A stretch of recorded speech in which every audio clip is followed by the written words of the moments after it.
o'zi ishtirok etmaydigan moddalarni turi bu katalizator hisoblanadi.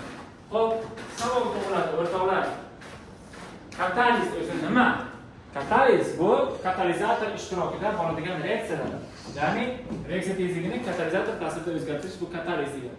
Kataliz demak ikki xil bo'lishi mumkin. Gomogen kataliz yoki heterogen kataliz. Agar gomogen kataliz qachon bo'ladi?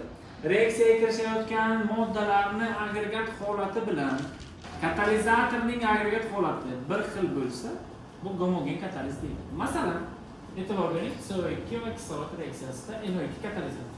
CO2 gaz, O2 ham gaz, NO2 ham gaz.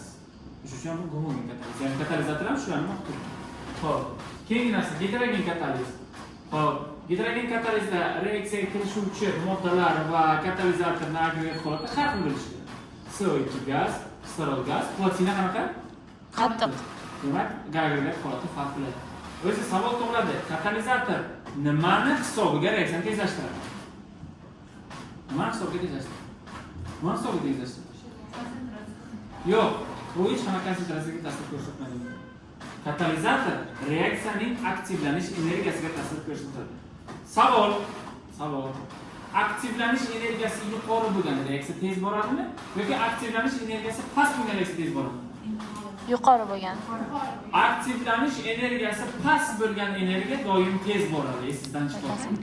Aktivlanish energiyasini qanday o'zgartiradi katalizator desa, o'zi qanaqa reaksiyalar uchun katalizator qo'llaniladi desa, faqatgina aktivlanish energiyasi yuqori bo'lgan reaksiya turlari uchungina katalizator qo'llaniladi. Katalizator qo'llanganda aktivlanish energiyasini minimum darajaga tushirib beradi.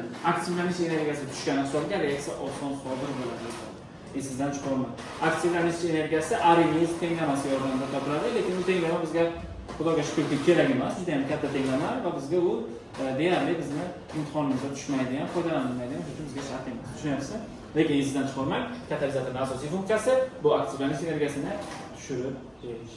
Aktivlanish energiyasi qancha kichik bo'lsa, reaksiya shuncha tez, jadal va samarali bo'ladi. Bu sizga reaksiya tezligiga ta'sir ko'rsatuvchi omillarning barchasi edi. Savollar